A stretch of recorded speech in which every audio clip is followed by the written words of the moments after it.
Hello, everyone. Today I will be interviewing Jesse Peak on his UAP Encounters. I wanted to remind everyone that the reviews, thoughts, and opinions expressed in this video belong solely to the speakers and not necessarily to UAP Medical Coalition, its employees, volunteers, or affiliates. All medical references are for informational purposes only. This is not a consultation or therapy session. This content can also be triggering for some and is not meant for children. Thank you, Jesse, for joining today. Can you please briefly let people know who you are? Yeah, my name's Jesse Peak. I am a certified MUFON field investigator, also a certified ERT experiencer resource team, and a certified CAG member, case assistance group. I work with normal cases that are reported to us in the state of Pennsylvania and experiencer reports that are reported from anywhere in the United States or even in the world.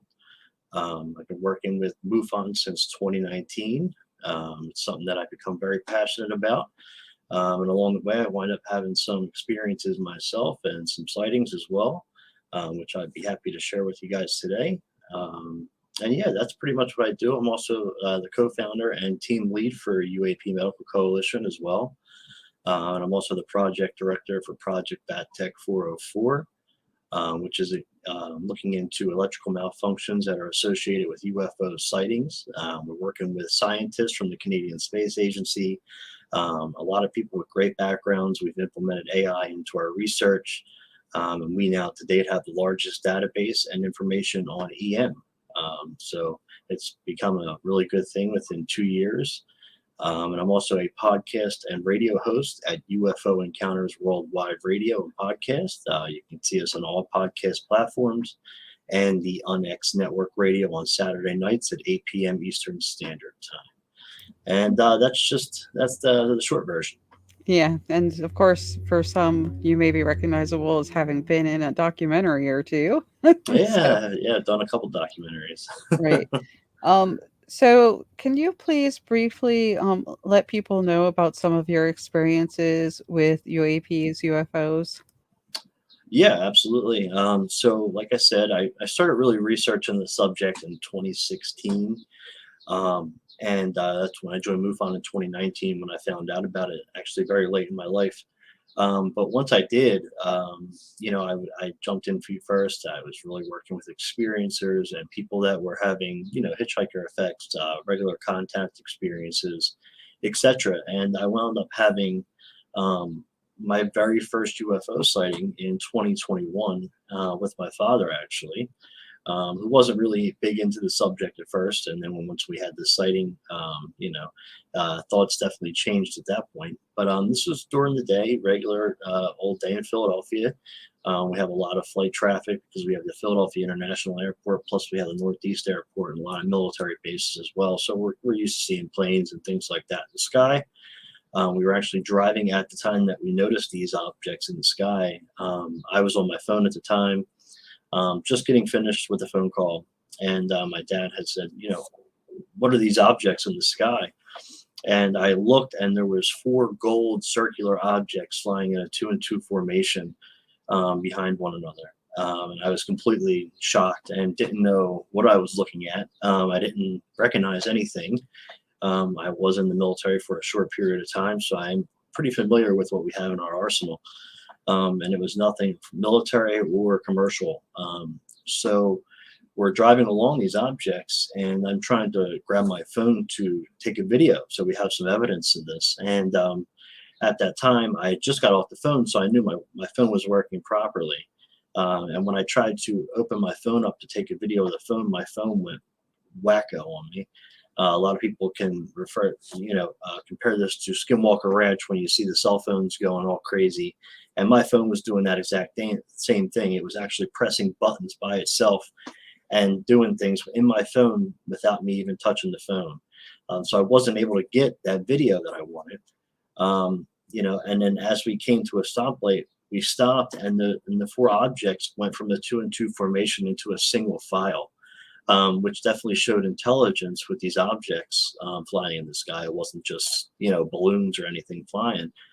And as we hit that stoplight, these objects continued to go for a little while, and then my phone kicked back on magically. Um, at that time, I was able to take 2 still photos of these objects, which I still have to this day. I cleaned them up, and you can see 2 of the 4 objects because they started to disappear one at a time. And I don't mean fly off and zip off into space. They were completely, it's like they went behind a curtain and they were gone, which really was mind blowing to see something like that. You know, you hear about it all the time investigating cases, but to see it for yourself is a completely different aspect. And, you know, my dad was doing the same thing. He had no idea what we were looking at. But later on, when we got home, I went to go and check these photos. Um, and as I'm going through my phone, I found out that when my phone was going berserko and pressing all these buttons, that the phone actually took a recording of what was happening when I was fighting with the phone. And you can hear on the recording me arguing with the phone, saying it's not working, talking to my dad back and forth about, you know, trying to keep our eye on these objects. And that was just really mind boggling in itself to see that the phone did this by itself. Which is when I became aware of these electrical malfunctions that occurred during these UFO sightings, which is why we started Project Battech 404, looking into these EM effects. So that's where that actually all stemmed from. And I came to figure out that that's might have been what happened. And we know that, you know, you have to be in a certain range or distance within these UFOs for them to affect your technology. And that, you know, it makes sense because once we hit that stoplight and they continued to go farther away from us, my phone kicked back on. So I must have been within that range to where it affected my cell phone, you know, when I tried to take that initial video. So it was a really, you know, eye-opening part of my career being a ufologist and an investigator for MUFON. So that was really mind-blowing. Now I also did have another UFO sighting. We'll get to the experience, I guess, after. And it was a very quick sighting, but this was a completely different kind of sighting. It wasn't a solid object. It was more of it looked like a mist in a sense. And I was sitting smoking a cigarette, and I looked up and I was watching this tree line, and out of nowhere, this blue bright mist came out of nowhere, and it started flying from my right to my left, and it made 6 to 7 erratic turns, and you can see the mist, you know, the back of the mist turning with it, you know, as it was going. And then all of a sudden it just faded out into nothing. And luckily I had somebody else with me at the time, and they saw the object right before it disappeared. So I know I wasn't crazy then either, seeing this object, which I could not explain. Seeing a solid object like an orb or something, and then seeing an object that, you know, is like plasma or a mist. I mean, it's 2 complete different things. So that was really, really crazy to see as an investigator myself. So I don't count nothing out when it comes to this phenomenon overall. All the possibilities are on the table, for sure. So those were my 2 sighting accounts that I had. Okay, and you said you had also an experiencer account? Yeah. So as I got into the field in the beginning ages, I was experiencing this stuff in between these sightings as well. I started, you know, I jumped in feet first. I'm helping experiencers, and they usually say, you know, when you get into this field and you start researching a lot, it kind of puts an antenna up to let other things know that you're aware of them now. We call this the hitchhiker effect in the phenomenon in the field today. And what the hitchhiker effect is, you know, an investigator goes out to help somebody else and then comes home and they start having contact experiences themselves. And that's kind of what happened with me. I started, you know, in the middle of the night, I'd be sleeping and I'd be woken up, being thrown against the wall, my hands hitting the wall. I'd wake up with bruises in the morning on my hands and on my legs and my arms. I'd wake up in the middle of the night sometime with my body completely turned over, half on the bed, half off. Waking up completely stiff. So I must have been that way for a while. And I started waking up and hearing little things in the middle of the night. It would usually happen all around the same time, between 2 and 3 o'clock in the morning. So I would always have my cat in my room as well before I would go to bed. And in the middle of the night sometimes, and she would be standing at the end of my bed, and she'd be looking as if somebody was in my room, but I couldn't see anything. And come to find out, animals can see on a different frequency than humans can. So they can see, they say spirits or things on a different frequency that we can't. We just don't have that vision like animals do. And I'm watching her, and she's, watching like as if somebody's walking right in front of me, coming down to my bed and walking back. And then, her head going back and forth like someone's coming real close to her. And this happened multiple different times. It was part of my evidence as to the contact experiences happening. And it just progressed from there. I've woken up sometimes very frightful, I guess, as they could say. Some people would say it would be paralysis, so scared that you can't even move. And it always seemed to come from one direction in my room over my closet area. So I started really doing research on the experiencer phenomenon, and I went to a MUFON meeting one night, and the lady speaking there was a remote viewer. I didn't have a way to do hypnosis, you know what I mean, because I just didn't have that capability at that time, or have someone that would be able to put me under hypnosis. And so I met this remote viewer, and I was like, okay, well, maybe I can ask her to remote view what's happening. Why am I waking up being pushed into the wall? Why am I being woken up by being pulled at my feet in the middle of the night? Why am I waking up with my top half of my body hitting the floor and my legs still on the bed with my covers off? Things like that. So I asked her to remote, if she'd be able to help me. And she actually, she put herself out there and said, I'd like to remote your situation for you. So I got together with her. I didn't give her very many details. I just told her, I'm waking, I'm having little contact things here where I'm being woken up in the middle of the night. Well, she remote viewed the situation and actually told me, well, the one area in my room where I thought this was coming from was my closet area. She tells me that a portal had opened up into my room, in my closet, which I did not tell her the area where all this was coming from. So she hit that point on, and she says to me that this being that is something she's never seen before in her entire time in the field of remote viewing, a very, very tall being, very, very tall, skinny, long legs, long arms, long fingers, that is coming through this portal and is doing this to get my attention, to show me something. And she described this something as maybe a picture or a photo or maybe a hologram of a location. And this location in this hologram has a mountain, and the mountain comes down into maybe an ocean or a river or a lake of some sort. And that's what I was left with. And to this day, I've been trying to figure out, what this location is. And so far in my journeys, I've met people, doing interviews like this or even research, where people have seen that same exact location. And I start describing the location, and I've had one person that was interviewing me say, yeah, I just talked to somebody 2 days ago, and behind them was a picture of that location. And for some reason, when I was talking to this person, that location stuck out to me. So it was really crazy how these people were saying this to me. It was always the same thing. I'd start describing the location, and they would tell me they've seen it somewhere before. So I don't know if I was supposed to meet these people and maybe little pieces of the puzzle would start coming together. I'm not sure. I'm still trying to figure it all out. And in between these two sightings that I had, the one with my dad and the other one with one of my friends, this has been going on in between that time. And it went on for a good 2 years straight, year and a half straight. It's calmed down a lot now because I kind of didn't want to. I was afraid. You know what I mean? You're not used to that kind of thing. We're not built to know these things are real. And then once you experience them, there's a lot of fear that comes along with that. So I did ask it to stop and didn't want it to happen. And so it kind of got calm. I still do hear noises every once in a while at the same time in the middle of the night.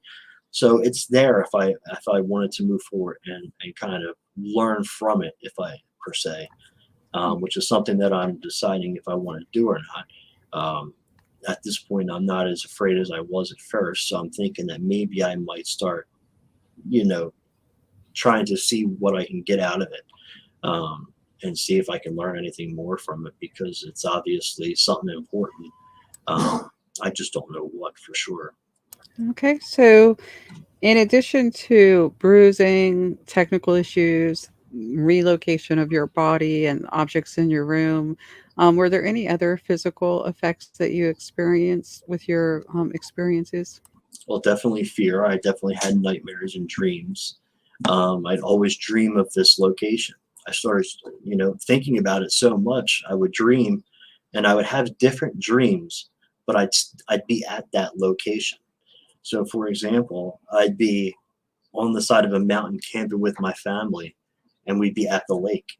You know what I mean? And it's the location that was described to me. Or I'd be back in basic training, and we'd be doing tightrope over the lake to one side to the other.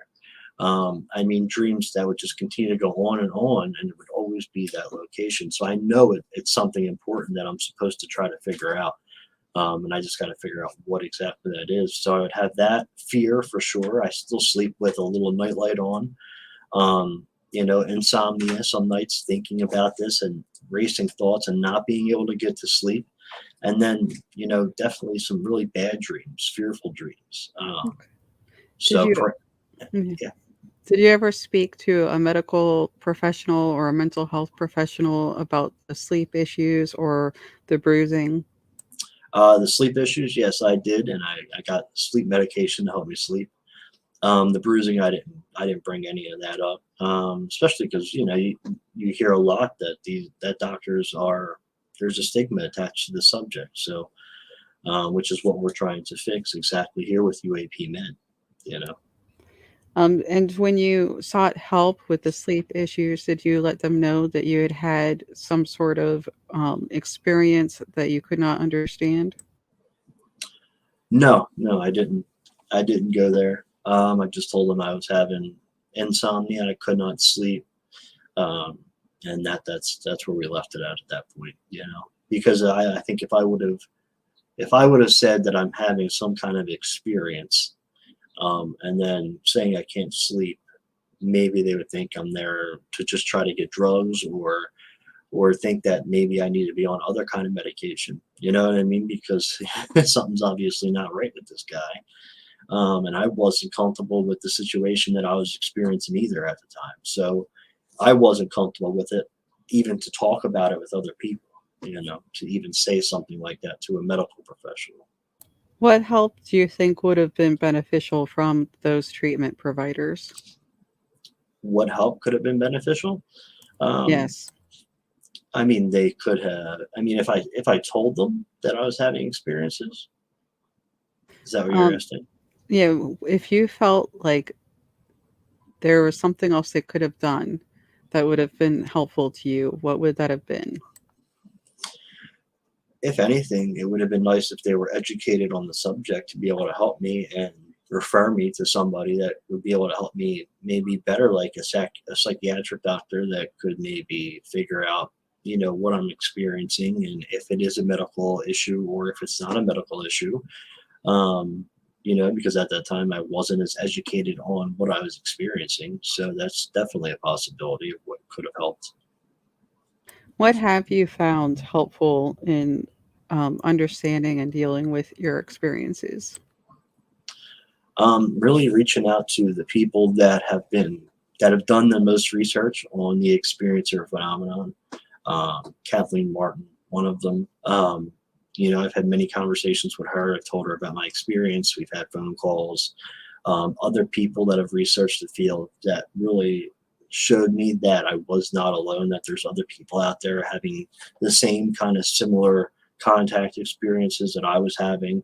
So it's okay to talk about the subject, the situation of what you're going through. You don't have to be fearful, because when you go on, people will ask you to come on and share your experience, and you'll leave details out. You don't say everything, or even feel funny even just to talk about it. So you have to worry about that kind of stuff. And what do you think has been most helpful for the experiencers that you've spoken to and worked with? Helpful for me in my experience. Helpful for other experiencers. So I mean, the things that have been helpful, I guess, working with other groups of people that are involved, getting together with people and talking about it, and getting the information out there. It's okay to talk about it, learning that it's okay to talk about this subject and what you're going through. Learning that there's places that you can go to where people are willing to help you, like the MUFON ERT, Opus, for example. There's plenty of different websites you can go on to get information. There's a lot of good reading material out there on the on contact experiences with non-human intelligences, with abductions, all of it. Kathleen book Contact, What to Do When You've Been Abducted. I wrote a paper to help people as a tool. The communities are really where you're going to get most of your help from. The people that have gone through some of this stuff and done the research, that's really where you're going to find the most help. Okay, thank you so much, Jesse, for sharing your advice and knowledge about this topic with the people listening. Can you please let people know where they can find you? Absolutely. So, like I said, I'm a podcast host, but you can find me on Twitter. My handle is at AAT Peak, Ancient Astronaut Theorist Peak. And I'm also on Facebook. You can follow my podcast, UFO Encounters Worldwide, at all podcast platforms and on the UNX network every Saturday at 8 p.m. And you can also follow our Facebook group, get involved with the conversation. We're always looking for experiencers. If you do want to share your story and come on the show, you can do that. Send me an email, ufoencountersworldwide@gmail.com. I'm willing to talk to anybody, help anybody if they need it. That's what it's about in this field. So that's where you can find me. And thank you for having me on today. I appreciate it. Thank you again, and thank you for your bravery and sharing your story. We really appreciate it. Thank you.